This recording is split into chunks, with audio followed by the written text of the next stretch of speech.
À l'origine de ce nouvel excès de fièvre, le président élu Donald Trump a annoncé mercredi qu'il prévoyait de nommer, une fois investi, l'avocat républicain Paul Atkins, favorable au développement des crypto-monnaies, pour diriger l'autorité américaine de régulation des marchés financiers, la SEC. Vers 10h05 GMT, le Bitcoin s'échangeait à plus de 100 000 $. Cette monnaie pourra avoir à l'avenir un impact et une utilité plus forte dans les échanges financiers.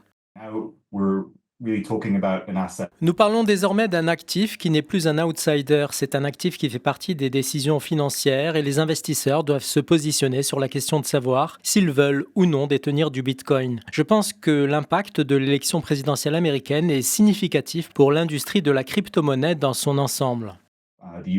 Depuis la victoire de Donald Trump à la présidentielle américaine le 5 novembre dernier, la valeur du Bitcoin a gonflé de plus de 45%. L'an dernier, celui-ci avait critiqué publiquement les responsables de l'autorité américaine de régulation des marchés financiers. Il accusait leur approche d'être hostile aux monnaies numériques, ce qui détourne les entrepreneurs du marché américain. Cette nouvelle ravit les adeptes des crypto-monnaies qui en avaient rêvé mais ne pensaient pas le vivre.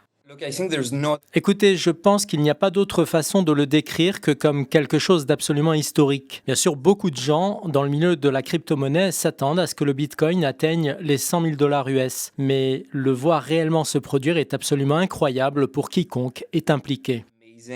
Le président élu, qui prendra ses fonctions en janvier, a promis de faire des États-Unis la capitale mondiale des crypto-monnaies et a évoqué l'établissement d'une réserve nationale stratégique de Bitcoin.